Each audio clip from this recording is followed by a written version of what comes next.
चलिए dear students, आज का जो हमारा टॉपिक है पीएमआर स्पेक्ट्रोस्कोपी का एक बहुत इंपॉर्टेंट टॉपिक है स्पिन स्पिन कपलिंग या स्पिन स्पिन स्प्लिटिंग फिनोमेना। ठीक, तो देखिए इस फिनोमेना को हम डिफाइन करने के लिए एक एग्जांपल्स के थ्रू हम जाते हैं जिसमें कुछ हमारे प्रीवियस जो आपके कंसेप्ट है उनको भी हम यूज करेंगे, देन उन्हीं के अकॉर्डिंग स्पिन स्पिन कपलिंग आपको समझ में आएगा कैसे होता है। ठीक है, देखिए ये है compound CH3 CH2 and Cl, ethyl chloride.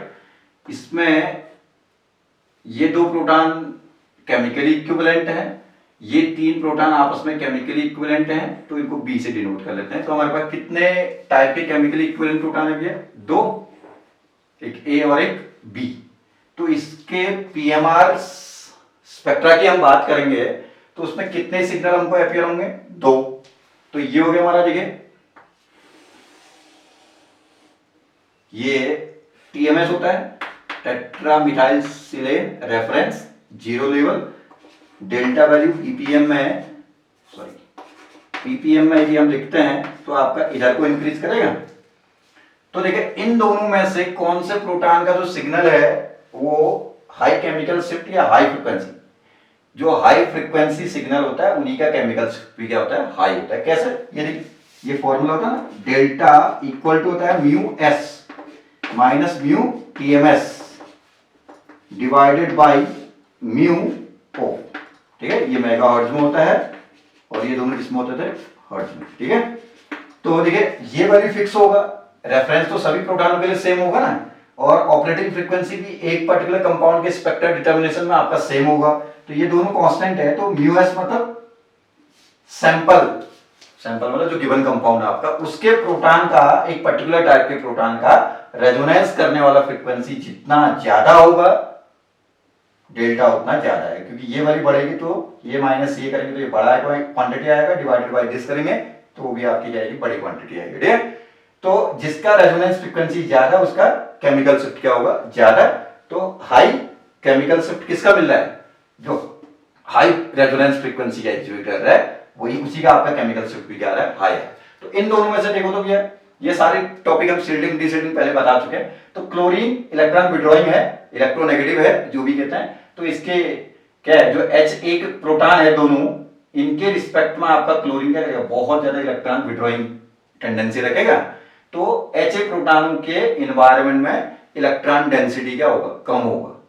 Electron density कम होगा तो इनके लिए हम फॉर्मूला चलते हैं, ये सारे फॉर्मूले आपको आते हैं। देखिए H ये होता है ना, H इफेक्टिव इक्वल टू कितना होता है? H0 माइनस H इंड्यूस्ड होता है। ठीक है, एंड रेजोनेंस ये तुम्हारा प्रिसिशनल फ्रीक्वेंसी इक्वल टू कितना? Mu beta H0 divided by, sorry H0 की जगह क्या लिखेंगे? H effective divided by I into H। अब पीएमआर में I कांस्टेंट होगा, H कांस्टेंट है, म्यू कांस्टेंट, बीटा कांस्टेंट, तो केवल H इफेक्टिव जो होगा उसी क्या बढ़ेगा? म्यू ओ वेरी, सॉरी है म्यू वेरी करेगा। म्यू क्या है? ये एक्चुअली होता है कि आपका प्रिसिशनल फ्रीक्वेंसी, जिस फ्रीक्वेंसी के साथ lower state alpha spin state पे जो आपका न्यूक्लियाई है या प्रोटॉन है वो प्रिसिशन कर रहा है, वो फ्रीक्वेंसी है। ठीक है, उतनी ही फ्रीक्वेंसी, जितना प्रिसिशनल फ्रीक्वेंसी है उतनी फ्रीक्वेंसी का जब RF रेडिएशन पड़ेगा तब आपका दोनों की फ्रीक्वेंसी मैच करेगी, तब आपका ट्रांसन होगा। ठीक है, तो वो म्यू एस हुआ। म्यू एस क्या है? Resonance frequency. लेकिन रेजोनेंस फ्रीक्वेंसी और प्रिसिशनल फ्रीक्वेंसी दोनों सेम ही तो होगा, क्योंकि जिस फ्रीक्वेंसी के साथ न्यूक्लियर प्रिसिशन कर रहा है उतनी फ्रीक्वेंसी का RF रेडिएशन जब उस पर पड़ेगा तभी तो वो आपका क्या करेगा? अल्फा से बीटा में जाएगा ना, या रेजोनेंस करेगा। तो रेजोनेंस फ्रीक्वेंसी और प्रिसिशनल फ्रीक्वेंसी सेम, प्रिसिशनल फ्रीक्वेंसी के बराबर ही RF रेडिएशन आप डालेंगे तब आपका रेजोनेंस होगा। इसलिए रेजोनेंस फ्रीक्वेंसी को प्रिसिशनल फ्रीक्वेंसी को बात कीजिए, ये यही है। इतनी बात समझ आ गया? तो ये ज्यादा होगा तो ये ज्यादा आएगा। इतनी बात सबको समझ में आती है? देखो तो ये दोनों डीसिल्टेड एनवायरनमेंट में है दोनों प्रोटॉन, क्योंकि क्लोरीन आपका क्या है? विड्रॉ करेगा। तो डीसिल्टेड एनवायरनमेंट में होंगे तो इनके लिए इलेक्ट्रॉन डेंसिटी इनके एनवायरनमेंट में क्या है? कम है, तो इंड्यूस कम होगा इनके लिए। इंड्यूस कम होगा तो इफेक्टिव क्या आएगा? इन प्रोटॉनों के लिए ज्यादा आएगा। ठीक है, तो इफेक्टिव ज्यादा आएगा तो आपका प्रिसिशनल फ्रीक्वेंसी भी इन प्रोटॉनों के लिए क्या रहेगा? ज्यादा रहेगा। तो ये ज्यादा रहेगा तो ये डेल्टा क्या आएगा? ज्यादा। तो ए प्रोटॉन का सिग्नल क्या हो गया, हाई डेल्टा वाला सिग्नल होगा आपका। ठीक है, ये हो गया ए प्रोटॉन का सिग्नल मैंने जो दिखाया है। अब बी प्रोटॉन जो है, तीन जो इक्विवेलेंट प्रोटॉन है वो क्लोरीन से बहुत दूर है तो ज्यादा विड्रॉ नहीं कर पाएगा, इसलिए इनके एनवायरनमेंट में इलेक्ट्रॉन डेंसिटी क्या रहेगा, हाई रहेगा। हाई इलेक्ट्रॉन डेंसिटी रहेगा तो उनके द्वारा इंड्यूस्ड मैग्नेटिक फील्ड क्या होगा, ज्यादा होगा। जो इंड्यूस इलेक्ट्रॉनों के द्वारा जनरेटेड मैग्नेटिक फील्ड क्या कहता है, H0 को अपोज करता है ना, तो इसलिए H0 में से उतना रिड्यूस करेंगे तो इफेक्टिव क्या आएगा, उनमें कम आएगा। इफेक्टिव कम तो म्यू प्रेसिस्टेंट फ्रीक्वेंसी क्या आएगी, कम। प्रेसिस्टेंट फ्रीक्वेंसी के इक्वली रेजोनेंस फ्रीक्वेंसी होता है तो ये भी क्या आएगा, कम। तो ये क्या आएगा, कम। तो आपका लो फ्रीक्वेंसी सिग्नल होगा ए। ये हो गया ए। अब इसमें जो हाइट दिखा रही थी हमने आपको, सॉरी ये बी होगा, सॉरी ये बी प्रोटॉन का सिग्नल है। इसमें जो हाइट दिखा रही है कंफ्यूज नहीं होंगे, इसमें जो हाइट आपका नॉर्मल सिग्नल की जो हाइट दिखाई जाती है वो प्रोटॉन के नंबर को इंडिकेशन देता है। ये कम प्रोटॉन का सिग्नल है, दो ही प्रोटॉन का सिग्नल है इसलिए हाइट कम है।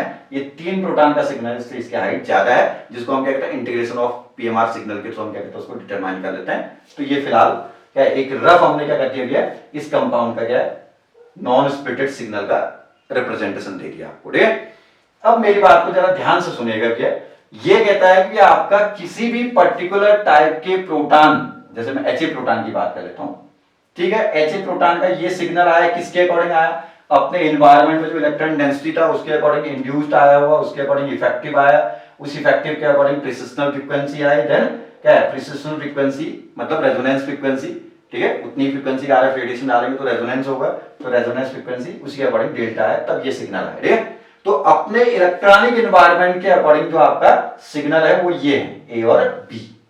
लेकिन अब ये कहता है कि ये किसी भी पर्टिकुलर टाइप के प्रोटॉन के एडजेसेंट पोजीशन पर जो प्रोटॉन होते हैं, नॉन इक्विवेलेंट प्रोटॉन, खुद से नॉन इक्विवेलेंट जो प्रोटॉन है, ठीक है, उन नॉन इक्विवेलेंट प्रोटॉनों के स्पिन ओरिएंटेशन के अकॉर्डिंग भी इसके सिग्नल में थोड़ा सा क्या आ सकता है, आपका चेंजेस आ सकते हैं। ठीक है, मैंने क्या कहा, किसी पर्टिकुलर टाइप के प्रोटॉन का जो क्या है, नॉर्मल जो आपका पीएमआर सिग्नल आया है, वो पीएमआर सिग्नल तो आपका अपने इलेक्ट्रॉनिक एनवायरनमेंट के अकॉर्डिंग आया है, लेकिन उसके जस्ट बगल वाले कार्बन के जो आपके नॉन इक्विवेलेंट प्रोटॉन होते हैं, उन नॉन इक्विवेलेंट प्रोटॉनों का स्पिन ओरिएंटेशन भी आपका क्या कर सकता है, इस प्रोटॉन के सिग्नल को फर्दर क्या कर सकता है, अफेक्ट कर सकता है। मतलब हो सकता है इसके केमिकल सेट में थोड़ा सा इंक्रीज या डिक्रीज लेके आ जाएगा। ठीक है, अब क्यों, क्योंकि इसके बगल में जो तीन नॉन इक्विवेलेंट प्रोटॉन है, वो तीन नॉन इक्विवेलेंट प्रोटॉन भी जो एक चार्ज पार्टिकल है वो मोशन करेगा तो क्या हो, एक सर्टेन मैग्नेटिक फील्ड जनरेट करेंगे। ठीक है, तो उन प्रोटॉनों के द्वारा जनरेटेड, जो बगल के नॉन इक्विवेलेंट प्रोटॉनों के द्वारा जनरेटेड जो मैग्नेटिक फील्ड है, वो मैग्नेटिक फील्ड क्या करेगा, इस पर्टिकुलर क्या है टाइप के प्रोटॉनों के लिए जो आपका क्या है मैग्नेटिक फील्ड लग रहा है, जो इफेक्टिव मैग्नेटिक फील्ड लगता था वो तो इनका है इंड्यूस के अकॉर्डिंग इफेक्टिव लगता है, उसी के अकॉर्डिंग सब कुछ आता है ना।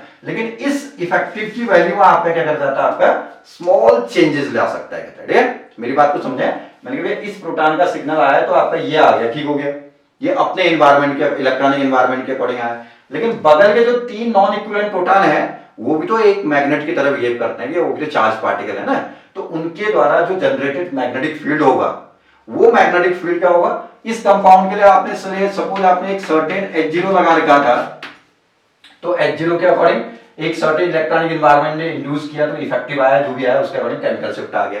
लेकिन ये कहता है कि बगल के जो तीन प्रोटॉन है, उन तीन प्रोटॉनों के द्वारा जनरेटेड मैग्नेटिक फील्ड का जो डायरेक्शन होगा, वो मैग्नेटिक फील्ड का डायरेक्शन इस प्रोटॉन के सिग्नल को फर्दर क्या कर सकता है, आपका क्या अफेक्ट कर सकता है या शिफ्टिंग करा सकता है।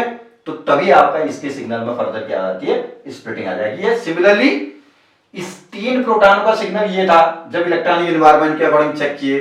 अब बगल के जो दो नॉन इक्विवेलेंट प्रोटॉन है, उनके द्वारा भी तो एक सर्टेन मैग्नेटिक फील्ड जनरेट किया गया होगा ना आपका, उनके द्वारा जनरेटेड मैग्नेटिक फील्ड का जो डायरेक्शन है या ओरिएंटेशन है, जो भी कहते हैं, उससे आपका क्या होता है, इसका जो क्या है सिग्नल है या केमिकल शिफ्ट है, वो फर्दर थोड़ा सा क्या जाता है, अफेक्टेड हो जाता है, कम ज्यादा हो सकता है, शिफ्टिंग हो सकती है।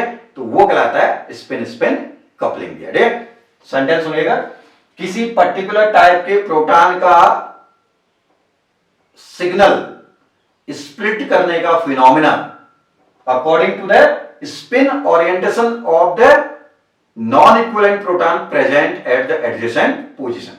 ठीक है, किसी प्रोटॉन के सिग्नल का स्प्लिट करने का फिनोमिना किसके अकॉर्डिंग, बगल के नॉन इक्विवेलेंट प्रोटॉन के स्पिन ओरिएंटेशन के according, that is called as spin spin coupling phenomena. ठीक है, अब इसी कंसेप्ट को मैं वन बाय वन ऐसे प्रोटॉन के लिए स्पिन स्पिन कपलिंग और एचबी प्रोटॉन के लिए स्पिन स्पिन कपलिंग दोनों को मैं वन बाय वन डिफाइन करता हूं और वहां से आपको काफी कुछ क्लियर होंगे ये कंसेप्ट। ठीक है, देखिए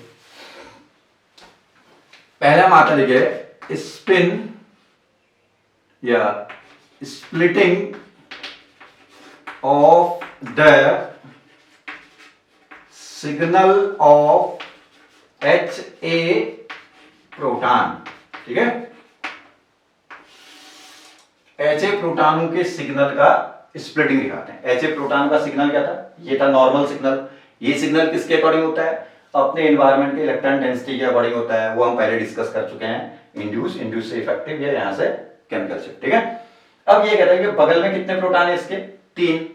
तो बगल के जो 3 प्रोटॉन है, 3 प्रोटॉन भी तो अपने आप में क्या चार्ज पार्टिकल है, वो भी तो मैग्नेट की तरह बिहेव कर रहे हैं, एक सर्टेन मैग्नेटिक फील्ड जनरेट कर रहे हैं। तो ये होगा, देखिए बगल के 3 प्रोटॉनों का ओरिएंटेशन दिखाओ तो कितने ओरिएंटेशन बन सकते हैं। ये सपोज आपने H0 को कहां को लगा रखा है, ऊपर को, अप्लाइड मैग्नेटिक फील्ड का डायरेक्शन ऊपर को है, तो बगल के 3 प्रोटॉनों का ओरिएंटेशन भी क्या हो गया, ऊपर को हो गया। एक ऊपर, सॉरी 2 ऊपर को, मतलब H0 के डायरेक्शन में, अप्लाइड फील्ड के डायरेक्शन में, एक अपोज में, 2 अपोज में और एक विद द फील्ड, और 3 के तीनों अगेंस्ट टू फील्ड। ये हो गए 3 पॉसिबिलिटी।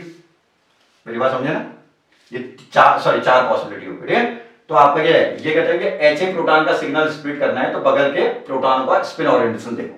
तो बगल के 3 प्रोटॉन है नॉन इक्विवेलेंट, तो उनके कितने स्पिन ओरिएंटेशन बन रहे हैं, 4। कैसे, तीनों के तीनों हो सकता है H0 के ही डायरेक्शन में हो, 2 डायरेक्शन में एक अपोज में हो, और 2 अपोज में एक डायरेक्शन में हो, मतलब विद द डायरेक्ट क्या है, अप्लाइड फील्ड के डायरेक्शन में, और 3 के 3 अगेंस्ट टू फील्ड भी हो सकते हैं। ठीक हो गया तरह, तो 4 ओरिएंटेशन बने। तो ये तय हो गया कि आपका जो एच ए प्रोटॉन का सिग्नल है वो बगल के 3 नॉन इक्विवेलेंट प्रोटॉन के अकॉर्डिंग कितने में टूटेगा, 4 में टूटेगा। मैंने कहा किसी प्रोटॉन का सिग्नल कितने में टूटेगा, वो बगल के नॉन इक्विवेलेंट प्रोटॉनों का स्पिन ओरिएंटेशन डिसाइड करेगा। तो बगल के 3 प्रोटॉनों के 4 ओरिएंटेशन मैंने बना दिए with respect to applied field. ठीक है, तो 4 ओरिएंटेशन आपने बनाए, तो इसका मतलब क्या है, एच ए प्रोटॉन का सिग्नल 4 में टूटने वाला है। ठीक है, तो 4 में कैसे टूटेगा मैं उसको रिप्रेजेंट कर रहा हूं, फिर डिफाइन करते हैं। ये होगा ना,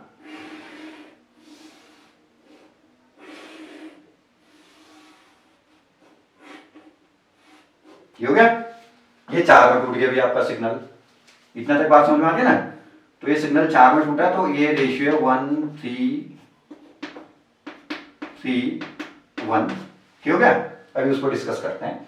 तो अब देखिए 4 में जो टूटा उसमें से ये 4 में से कौन सा किसके करस्पॉन्डिंग, किस ओरिएंटेशन के करस्पॉन्डिंग होगा उसको डिफाइन करते हैं। तो देखिए इस ओरिएंटेशन की बात करोगे अगर, ये एक पॉसिबिलिटी ये है कि जब बगल के तीनों प्रोटॉनों का जो ओरिएंटेशन है क्या है, ऊपर को है, मतलब विद द फील्ड है, अप्लाइड फील्ड ऊपर को लगा रखा है, तो तीनों ऊपर ही को है, तो तीनों के द्वारा जनरेटेड मैग्नेटिक फील्ड क्या होगा, H0 की वैल्यू में क्या होगा, कुछ और इंक्रीमेंट लाएगा। तो इस एच ए प्रोटॉन के लिए जो आपका क्या है इफेक्टिव होगा वो थोड़ा सा बढ़ जाएगा। क्यों, क्योंकि मैंने कहा कि बगल के तीनों प्रोटॉन का ओरिएंटेशन कहां को है, ऊपर को है, तो उन तीनों के द्वारा जनरेटेड मैग्नेटिक फील्ड जो होगा वो H0 की वैल्यू में थोड़ा सा क्या है इंक्रीज आएगा। तो H0 की वैल्यू में थोड़ा सा इंक्रीमेंट आएगा। इंड्यूस तो आपका इलेक्ट्रॉनिक एनवायरनमेंट के अकॉर्डिंग, उस पर हम डिस्कसन ही नहीं कर रहे, उसके अकॉर्डिंग तो सिग्नल दे दिया ना। तो ये वैल्यू आपका थोड़ा सा इंक्रीज आएगा बगल के नॉन इक्विवेलेंट प्रोटॉन के ओरिएंटेशन के अकॉर्डिंग। तीनों का ओरिएंटेशन H0 के ही डायरेक्शन में है, तो H0 में थोड़ा सा क्या होगा, इन तीनों के द्वारा जनरेटेड मैग्नेटिक फील्ड ऐड होगा। तो ऐड होगा तो आपका HA प्रोटॉन के लिए आपका जो इफेक्टिव लगेगा वो थोड़ा सा क्या हो जाएगा, ज्यादा हो जाएगा। इफेक्टिव किसके लिए कर रहा हूं, इसके लिए कर रहा हूं। ठीक है, बगल के 3 प्रोटॉनों का ओरिएंटेशन क्या है, H0 के सपोर्ट में है, तो तीनों के द्वारा जनरेटेड मैग्नेटिक फील्ड H0 की वैल्यू को क्या है, कुछ सपोर्ट करेगा, तो H0 की वैल्यू थोड़ी सी बढ़ जाएगी। तो आपका एक तरह से H0 क्या बढ़ेगा, ये बढ़ेगा। तो H0 की वैल्यू में थोड़ा सा 3 प्रोटॉनों का external magnetic field add on हो जाएगा, तो इफेक्टिव क्या हो जाएगा, आपका बढ़ जाएगा। ठीक है, इतनी बात समझ आ गई। या ये ना कहो कि H0 बढ़ जाएगा ना कहो, तो इसमें कह लो प्लस x हो जाएगा थोड़ा सा। ठीक हो गया, क्यों, क्यों होगा भैया, H0 तो आपने जो लगा रखा बाहर से वो तो फिक्स है ना, तो H0 फिक्स है, माइनस H इंड्यूस तो इलेक्ट्रॉनिक एनवायरनमेंट के अकॉर्डिंग था, प्लस X क्या हुआ, इन तीनों के द्वारा जो आपका क्या है H0 के ही डायरेक्शन में आपका अलाइनमेंट है, तो इनके द्वारा जनरेटेड मैग्नेटिक फील्ड जो होगा वो आपका क्या है, आपका कुछ ऐड हो जाएगा तो आपका इफेक्टिव क्या हो जाएगा, बढ़ जाएगा, इफेक्टिव बढ़ जाएगा तो ये बढ़ेगा, यही आपका ये होता है। क्यों होता है, क्योंकि मैंने कहा जितनी फ्रीक्वेंसी, ये क्या है, ये प्रिसिशनल फ्रीक्वेंसी है, जितनी प्रिसिशनल फ्रीक्वेंसी होगी अल्फा स्पिन स्टेट पे न्यूक्लियाई का, उतनी फ्रीक्वेंसी का रेडिएशन एब्जॉर्ब हो गई तो आपका रेजोनेंस होगा ना, तो रेजोनेंस फ्रीक्वेंसी जो होगा प्रिसिशनल फ्रीक्वेंसी के बराबर होता है, खाली टर्म का सिंबल चेंज कर रहा है और वही है सब, ठीक है, तो ये बढ़ जाएगा। तो बात समझ आ रही है, तो जब ऐसा बगल के तीन प्रोटॉनों का स्पिन ओरिएंटेशन ऐसा है तो तीनों के द्वारा जनरेटेड मैग्नेटिक फील्ड आपका क्या होगा भैया, थोड़ा सा तीनों के द्वारा जनरेटेड मैग्नेटिक फील्ड H0 के डायरेक्शन में है तो आपका कुछ वैल्यू ऐड होगा तो आपका इफेक्टिव थोड़ा सा बढ़ जाएगा। इंड्यूस तो इलेक्ट्रॉनिक एनवायरनमेंट उसको भूल जाना, ठीक है, उसके अकॉर्डिंग तो नीचे वाला सिग्नल हो गया, H0 जो लगा रखा है वो अपनी जगह है, तो तीनों का अलाइनमेंट विद द डायरेक्शन क्या है, फील्ड है, तो वो भी ऐड होगा तो इफेक्टिव बढ़ेगा, इफेक्टिव बढ़ेगा तो ये बढ़ेगा, यही ये है तो आपका ये बढ़ जाएगा, तो ये सिग्नल आपका क्या होगा, ये होगा, ये वाला है ना, ये बिल्कुल लेफ्ट मोस्ट वाला। फिर दूसरा वाला देखो, दो विद द फील्ड है, एक अगेंस्ट टू फील्ड है, तो एक और एक कैंसिल कर लो तो बचा एक विद द फील्ड है, एक विद द फील्ड है, तब भी आपका क्या होगा, H0 के डायरेक्शन में एक विद द फील्ड बढ़ेगा, लेकिन x की क्वांटिटी थोड़ी सी कम होगी, x की क्वांटिटी थोड़ी सी कम होगी, मतलब ऐड होने वाली क्वांटिटी कम होगी, क्योंकि एक एक कैंसिल हो गए तो एक विद द फील्ड है, तो एक के द्वारा थोड़ा सा मैग्नेटिक फील्ड जो जनरेट होगा वो आपका क्या होगा, आपका ऐड होगा तो आपका इफेक्टिव थोड़ा सा बढ़ेगा, इफेक्टिव बढ़ेगा तो आपका क्या होगा, ये बढ़ेगा, ये बढ़ेगा तो ये बढ़ेगा, ये भी थोड़ा सा बढ़ा हुआ है, हल्का सा बढ़ा है, लेकिन क्योंकि यहाँ एक ही सपोर्ट में था, वहां तीन के तीन सपोर्ट में थे, इसलिए वहां ज्यादा शिफ्टिंग हुई थी आपकी, ठीक। तीसरे वाले में दो अगेंस्ट टू फील्ड, एक विद द फील्ड है, तो एक और एक कैंसिल हो गया, एक अगेंस्ट टू फील्ड है, एक अगेंस्ट टू फील्ड जो होगा वो क्या करेगा कि आपका H0 की वैल्यू में आपको सब्सट्रैक्शन करेगा, अब फॉर्मूला प्लस x में होकर के क्या लग जाएगा, माइनस x होने लग जाएगा आपका, मतलब क्या है, एक एक कैंसिल हुआ तो एक अगेंस्ट टू फील्ड है, तो क्या है, इस अगेंस्ट टू फील्ड जिसका अलाइनमेंट है उसका मैग्नेटिक फील्ड क्या होगा, कुछ आपका क्या है, वैल्यू को कम कर देगा ना आपका, तो H0 के अपोज में है तो H0 में से कुछ वैल्यू को ये भी कम करेंगे, ये कम करेंगे तो क्या होगा, इफेक्टिव कम होगा, इफेक्टिव कम होगा तो ये कम होगा, तो ये कम होगा, ये एक ही है, बार बार कह रहे हैं, तो ये कम होगा तो ये भी कम होगा, तो नॉर्मल सिग्नल से आपका थोड़ा सा राइट साइड शिफ्टेड हो गया, ठीक है। तीनों के तीनों आपका अगेंस्ट टू फील्ड है, तो तीनों के द्वारा जनरेटेड मैग्नेटिक फील्ड क्या होगा भी आपका, H0 के अपोज में है तो बहुत ज्यादा x क्या होगा आपका, सब्सट्रैक्ट होगा, क्योंकि अपोज में है, तो अपोज में होगा तो क्या हो रहेगा, H0 को क्या करेगा, अपोज कर रहा है, तो H0 में से वो क्वांटिटी क्या हो जाएगी, रिड्यूस होगी उतनी, तो उतनी क्वांटिटी रिड्यूस होगी तो इफेक्टिव और कम आएगा, और कम आएगा तो आपका ये भी कम आएगा, ये कम आएगा, ये भी कम आएगा, इसे राइट मोस्ट हो गया, ठीक है तक। ये तो बात आ गई चार सिग्नल, चार ओरिएंटेशन के बाद इसी सीक्वेंस में ये सिग्नल्स हैं, ठीक है, आप समझ सकते हैं, मेरे ख्याल से कोई कंफ्यूजन की स्थिति नहीं है। H0 माइनस H इंड्यूस अभी तक चलता था, और उसमें plus x minus x add या सब्सट्रैक्ट होगा, क्यों होगा, यदि सपोर्ट में बढ़ रहे हैं तो प्लस x होगा तो इफेक्टिव बढ़ेगा, और यदि अपोज में बढ़ रहे हैं तो आपका माइनस x होगा, तो उससे आपका H0 H इफेक्टिव कम होगा, उसी के अकॉर्डिंग केमिकल शिफ्ट क्या होगा, कम होते जाएगा आपका, ठीक है। अब चार ओरिएंटेशन के अकॉर्डिंग चार में स्प्लिट हो गया। अब बात आती है इंडिविजुअल ओरिएंटेशन के कितने अरेंजमेंट बन सकते हैं, इसके कोई और अरेंजमेंट बन सकता है नहीं, ये तीनों विद द फील्ड जाना है तो एक ही अरेंजमेंट हो सकता है, तीनों अगेंस्ट टू फील्ड जाना है तो तब भी एक ही अरेंजमेंट हो सकता है, दो विद द फील्ड एक अगेंस्ट टू फील्ड, इसके एक और पॉसिबिलिटी ये है, देखो पहला तीसरा विद द फील्ड और दूसरा अगेंस्ट हो जाए, या पहला अगेंस्ट हो जाए दूसरा तीसरा विद द फील्ड, है तो उतना ही ना, दो विद द फील्ड एक अगेंस्ट टू फील्ड है, दो विद द फील्ड एक अगेंस्ट टू फील्ड, दो विद द फील्ड एक अगेंस्ट टू फील्ड, केवल अरेंजमेंट के नंबर क्या हो गए, ज्यादा हो गए। इसके भी तीन अरेंजमेंट बन सकते हैं, पहला तीसरा अपोजिट एक सपोर्ट में, पहला वाला सपोर्ट में, दूसरा तीसरा अपोज में, ठीक हो गया, तो इसके भी तीन अरेंजमेंट हो गए, और नहीं बनेंगे, तीन ही बनेंगे। तो देखिए पहले और चौथे के रिस्पेक्ट में, फर्स्ट एंड फोर्थ के रिस्पेक्ट में, सेकंड एंड थर्ड जो ओरिएंटेशन थे उनके तीन अरेंजमेंट बन गए, इसलिए उनकी इंटेंसिटी पहले और थर्ड के फोर्थ के रिस्पेक्ट में सी टाइम है। तो इंटेंसिटी ऑफ जो स्प्लिटेड सिग्नल है वो किससे डिसाइड होगा, इंडिविजुअल ओरिएंटेशन के कितने अरेंजमेंट बन सकते हैं, कितने में स्प्लिट होगा वो तो डिसाइड होगा किसका सिग्नल है, इसका सिग्नल है, बगल वाले के अकॉर्डिंग स्प्लिटिंग हुआ, 4 में स्प्लिटिंग हुआ। कितने में स्प्लिटिंग हुआ, वो बगल के प्रोटॉनों के ओरिएंटेशन से डिसाइड होगा, ठीक है, और कौन से ओरिएंटेशन के अकॉर्डिंग कौन सा क्या है स्प्लिटेड सिग्नल होगा, ये भी आपको आना चाहिए। और इसकी जो स्प्लिटेड सिग्नल है उनकी इंटेंसिटी क्या होगी वो आप डिसाइड करेंगे, इंडिविजुअल ओरिएंटेशन के कितने अरेंजमेंट बन सकते हैं, ठीक। तो ये तो बात होगी भैया ए सिग्नल का स्प्लिटिंग बी के अकॉर्डिंग। अब मैं आता हूं भैया बी सिग्नल का जो स्प्लिटिंग है सिग्नल, सॉरी बी प्रोटॉन का जो सिग्नल है वो भी आपका क्या है, बगल में 2 नॉन इक्विवेलेंट प्रोटॉन है, तो उनके स्पिन ओरिएंटेशन के अकॉर्डिंग बी का भी सिग्नल स्प्लिट करेगा। तो कैसे करेगा उसको डिस्कस करते हैं। बिल्कुल क्या है, कंसंट्रेट करके पूरा वीडियो ध्यान से सुनिए, समझ में आ जाएगा। ये हो गया splitting of the signal of HB proton. HB proton का ये सिग्नल था, तो एचबी प्रोटॉन का जो सिग्नल होगा बगल में कितने नॉन इक्विवेलेंट है भैया, 2 है, तो 2 नॉन इक्विवेलेंट है, तो आपका सिंपल फॉर्मूला ये होता है n+1, हम ऐसे शॉर्ट में कहेंगे। जैसे इसके लिए कहा बगल में कितने थे, 3 थे, तो बगल के जो नॉन इक्विवेलेंट प्रोटॉन है उतना +1 कर दो, तो 4 में टूट गया। अब इसका सिग्नल स्प्लिट करना, तो बगल में कितने हैं, 2 है, तो बगल में कितने नॉन इक्विवेलेंट है, 2, तो 2 + 1 3 में स्प्लिट करते हैं। इसका मैं रिप्रेजेंटेशन था 1, ठीक हो गया। ये है भैया यहां 1:1 रेशियो में होते हैं, इसको कहते हैं हम ट्रिपलेट। ये क्या है, क्वार्टेट। 4 में टूटता है तो क्वार्टेट, 3 में टूटता है ट्रिपलेट, 2 में टूटता है डबलेट, सिंगल ही रहता है तो सिंगलेट, ठीक है। और ये जो इंटेंसिटीज का रेशियो होता है उसके लिए भी हमने एक वीडियो बना रखा है, पास्कल ट्रायंगल का जो शॉर्टकट ट्रिक है कि आपका कोई कितने में टूट रहा है तो किस किस रेशियो में स्प्लिटेड सिग्नल की इंटेंसिटी रहेगी, उसको हम पास्कल ट्रायंगल से भी जा सकते हैं, ठीक है।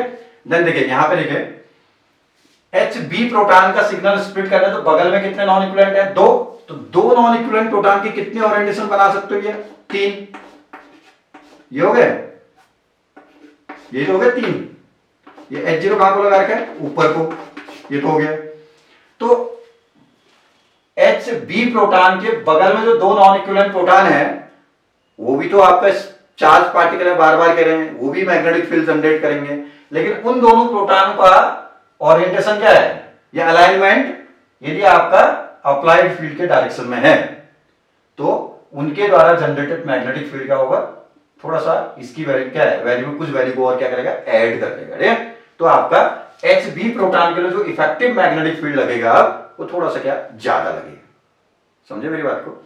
मैंने कह दिया इसके बगल के जो 2 प्रोटॉनों के द्वारा जनरेटेड मैग्नेटिक फील्ड है यदि वो दोनों with the field direct aligned है तो आपका क्या होगा, H0 की वैल्यू में माइनस इंड्यूस, तो आपका क्या है इलेक्ट्रॉनिक एनवायरनमेंट से होता है, उसको तो आप समझते हैं पहले से, ठीक है।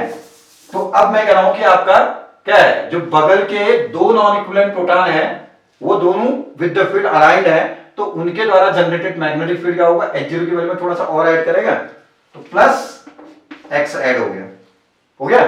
तो इफेक्टिव क्या हो गया फिर, अब किसके लिए, एचबी प्रोटॉन के लिए जो इफेक्टिव मैग्नेटिक फील्ड लगने वाला है वो क्या लगेगा, थोड़ा सा ज्यादा लगेगा, क्योंकि बगल वाले प्रोटॉनों के क्या है जो अलाइनमेंट है विद द फील्ड है, तो उनके द्वारा जनरेटेड मैग्नेटिक फील्ड क्या है, ये थोड़ा सा H0 की वैल्यू में से इंड्यूस तो घटेगा, तो इलेक्ट्रॉनिक एनवायरनमेंट वाला केस होता है। तो आपका क्या है, जो बगल के प्रोटॉन के एनवायरनमेंट से, सॉरी बगल वाले क्या है, बगल के नॉन इक्विवेलेंट प्रोटॉनों के क्या है, और क्या है जो आपका ओरिएंटेशन है वो H0 के डायरेक्शन में होने के कारण आपका इनके द्वारा जनरेटेड मैग्नेटिक फील्ड थोड़ा सा और ऐड हो जाएगा H0 के साथ में, तो आपका ये इफेक्टिव बढ़ जाएगा। इफेक्टिव बढ़ेगा तो आपका ये बढ़ेगा, यही ये होता है, तो ये बढ़ेगा तो ये भी क्या होगा, बढ़ेगा, तो ये हल्का सा राइट साइड शिफ्टेड हो जाएगा आपका, ठीक है। नॉर्मल सा आपका क्या होगा, अब थोड़ा सा शिफ्ट हो गया, ठीक है। पहले ये तो तब था जब मैं खाली इतना माइनस इतना किया था, अब मैं कह रहा हूं बगल के दोनों प्रोटॉनों का अलाइनमेंट भी ऊपर ही को है, H0 भी ऊपर को है, तो आपका वो H0 की वैल्यू में थोड़ा सा और x उनके द्वारा जनरेटेड मैग्नेटिक फील्ड थोड़ा सा ऐड हो जाएगा, तो इफेक्टिव बढ़ जाएगा। इफेक्टिव बढ़ेगा तो ये बढ़ेगा, ये बढ़ेगा तो आपका डेल्टा बढ़ जाएगा, ठीक है। दूसरा अलाइनमेंट कैसा दिख रहा है, जो एक अगेंस्ट टू फील्ड एक विद द फील्ड है, तो आपका H0 की वैल्यू में आपका एक विद द फील्ड एक अगेंस्ट टू फील्ड, कोई भी इंक्रीज या डिक्रीज नहीं होगा, ठीक हो गया। तो उस समय आपका कोई इंक्रीज डिक्रीज नहीं हो रहा, तो ये वाली क्वांटिटी आपका कुछ नहीं होगा, जैसे पहले था वैसे रहेगा।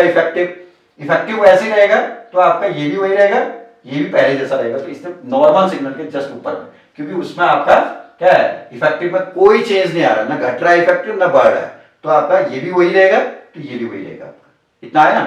तीसरा अलाइनमेंट क्या है, दोनों अगेंस्ट टू फील्ड है, तो दोनों के द्वारा जनरेटेड मैग्नेटिक फील्ड क्या करेगा भैया, आपका H0 के अपोज में है, तो आपका क्या होगा, H0 माइनस इंड्यूस जितना भी था, अब इन दोनों बगल के जो दो प्रोटॉन है उनके द्वारा जनरेटेड मैग्नेटिक फील्ड अपोज कर रहा है, अपोज करेगा तो माइनस एक्स होगा, तो माइनस एक्स होगा तो इफेक्टिव क्या होगा, कम हो जाएगा, इफेक्टिव कम होगा तो ये कम होगा, यही आपका ये है तो ये कम होगा तो डेल्टा कम हो जाएगा, तो नॉर्मल से डेल्टा थोड़ा सा कम हो गया आपका, ठीक है, इतना आ गया। अब ये तीन ओरिएंटेशन थे इसलिए तीन में स्प्लिट किया, एक बड़ा क्यों, क्योंकि वहां आपका क्या हो रहा है, सपोर्ट कर रहा है, घटा क्यों, क्योंकि अपोज कर रहा है, बीच वाले में नॉर्मल सिग्नल के जस्ट ऊपर क्यों दिखा या उसी फ्रीक्वेंसी पे क्यों दिखा, क्योंकि आपका एक सपोर्ट एक अपोज, कोई भी आपका इफेक्टिव में चेंज नहीं आएगा इफेक्टिव मैग्नेटिक फील्ड में, ठीक है ना, तो इसलिए म्यू ओ म्यू एस डेल्टा सब वही बने रहेंगे, ठीक है। अब बात आती है तीनों ओरिएंटेशन के कितने कितने अरेंजमेंट हो सकते हैं, इसका तो एक ही अरेंजमेंट हो सकता है, इसका भी एक ही हो सकता है, दोनों अपोजिट डालने तो उसके अलावा कोई तरीका ही नहीं हो सकता है। इसका एक तरीका और हो सकता है, पहला वाला विद द फील्ड, दूसरा वाला अगेंस्ट टू फील्ड डाल लो, ठीक है। तो इसके दो अरेंजमेंट हैं, तो पहले और थर्ड और क्या है जो ओरिएंटेशन है उसके रिस्पेक्ट में सेकंड ओरिएंटेशन के दो अरेंजमेंट है, इसलिए इसकी हाइट डबल है इन दोनों के रिस्पेक्ट में, ठीक है। एक की बात समझ में आ रहा है ना, तो इससे आप क्या है मेरे ख्याल से थोड़ा बहुत स्पिन स्पिन क्या है कपलिंग का जो आपका फिनोमिना है इस कंसेप्ट को आप समझे होंगे, स्पिन स्पिन कपलिंग ओवरऑल क्या है, तो किसी भी प्रोटॉन का जो सिग्नल है एडजेसेंट पोजीशन पर प्रेजेंट नॉन इक्विवेलेंट जो आपके प्रोटॉन है उनके स्पिन ओरिएंटेशन के अकॉर्डिंग आपका क्या होता है स्प्लिट करने का phenomena, that is called as spin spin coupling. और क्यों करता है मैंने आपको बताया, ये बगल के जो प्रोटॉन है उनके द्वारा जनरेटेड मैग्नेटिक फील्ड पता चल रहा है कि आपका अभी तक हमारा जो मैग्नेटिक फील्ड चलता था वो इतना चलता था इफेक्टिव, अब उसमें कुछ रिड्यूस हो रहा है या कुछ क्या है इंक्रीज हो रहा है, वो अलाइनमेंट क्या है विद द फील्ड है अगेंस्ट टू फील्ड है उससे डिसाइड होगा, उसी से आपका कितने में स्प्लिट होगा ये डिसाइड हो जाएगा ओरिएंटेशन के नंबर के अकॉर्डिंग, और इंडिविजुअल ओरिएंटेशन के कितने अरेंजमेंट है उसके अकॉर्डिंग कितनी ज्यादा उसकी इंटेंसिटी होगी पर्टिकुलर ओरिएंटेशन के करस्पॉन्डिंग वो आप डिसाइड कर सकते हैं, ठीक है। मैं आई होप कि आप इतना तक समझ होंगे, तो इसी का एक और मैं आपको वीडियो आपको बनाऊंगा जिसमें कुछ और आपके क्या है इनके कॉम्प्लिकेटेड जो आपके पार्ट होता है उसको मैं डिस्कस करूंगा, ठीक है। चलिए थैंक यू।